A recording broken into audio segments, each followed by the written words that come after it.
There's a moment, quiet and golden, when you realize that the pen has always been in your hand. Not in a loud, movie scene kind of way, but in a gentle, almost secret truth that whispers. You get to choose who you become. Maybe the first few pages of your life were written in someone else's ink, a parent's pressure, a friend's opinion, a voice in your head that said you weren't enough. But today, right now, you can start writing differently. You don't have to be the girl who always plays it safe or the boy who stays quiet because being loud got him hurt. You can change the tone, the tempo, the plot. You can make yourself the hero, the dreamer, the survivor, the storm. And no, you don't need permission. Rewrite the chapter where you gave too much. Cross out the lines where you apologized for taking up space.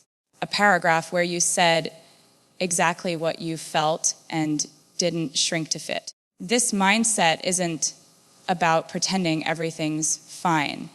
It's about claiming authorship over everything that comes next.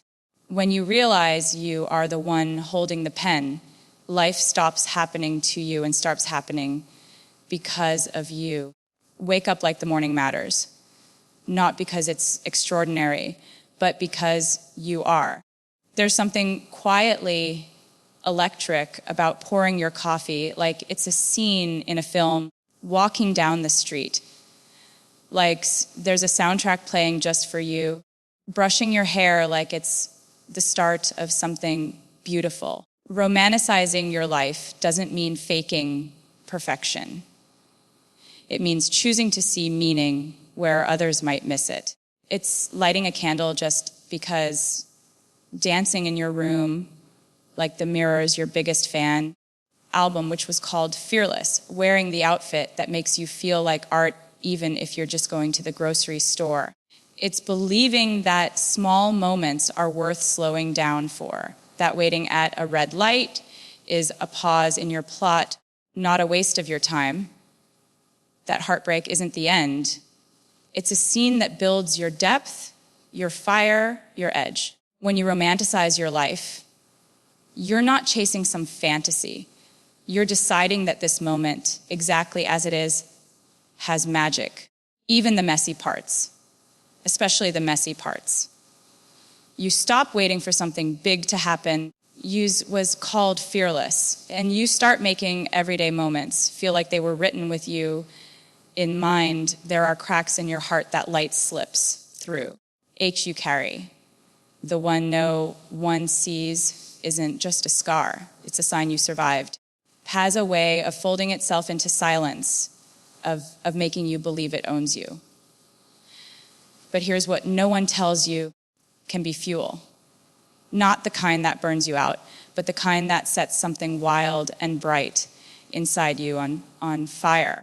You get to take what broke you and turn it into the reason you rise. The heartbreak that left you hollow carved out space for something real. The betrayal, the rejection, the nights you felt too small for the world. They didn't end you. They built you. Stronger, sharper, softer in the places that matter. Let it sting, but don't let it define you. Cry when you need to, scream if you have to, but don't stop there. Use it. Write about it. Dance with it. Build something from it. Let it remind you that you are capable of surviving the very things you thought would ruin you. Pain teaches you about truth, about resilience, about how much you can carry and still choose to stand tall. Change doesn't knock softly. It crashes in loud, unexpected, and almost always inconvenient. It shows up when everything feels settled, when you finally caught your breath, when routines feel safe and known. But the truth is, nothing grows where everything stays the same. You weren't meant to be static. You weren't meant to live the same day over and over again just because it's comfortable. Saying yes to change is saying yes to becoming someone new. Not because the old you was wrong, because there's more of you to discover. more dreams that haven't been dreamed yet, more versions of you waiting in the wings, more colors in your voice you haven't heard.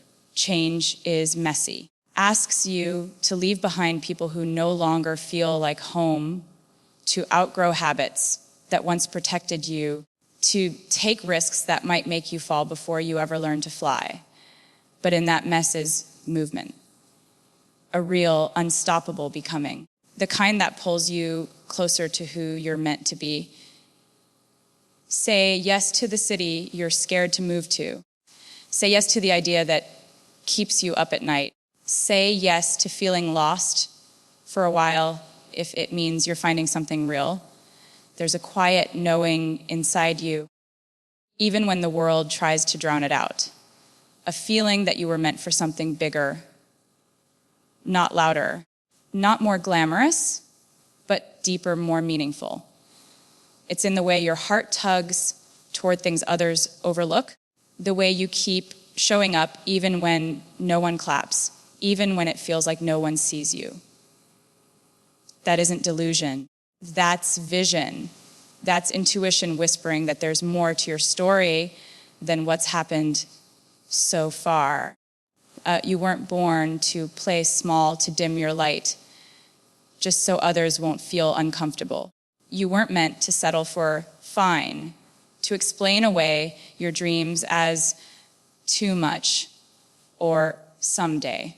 The world will try to hand you limits wrapped in logic. It'll give you timelines and rules and boxes to fit into, but that spark inside you, the one that believes something incredible could still happen, that's real. That's your map. Trust it. Feed it. Let it grow louder than your doubt. Even if no one believes in your vision yet, even if the road feels impossible, you don't need everyone's permission. You just need your own. The belief that you are not finished. This chapter is just one of many. You were never meant to stay stuck in the middle of a story that doesn't feel like yours. Your life is not a fixed path. It's a masterpiece in motion.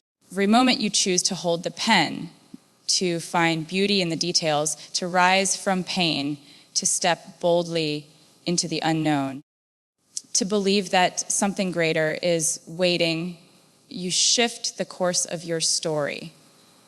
This mindset isn't just a change in thought, it's a change in identity. It's the decision to stop surviving and start creating. To see yourself not as a product of what happened, but as the architect of what's next. You don't need a perfect plan or a flawless past. You just need a spark, a knowing that your life is worth living like it matters, because it does, and so do you.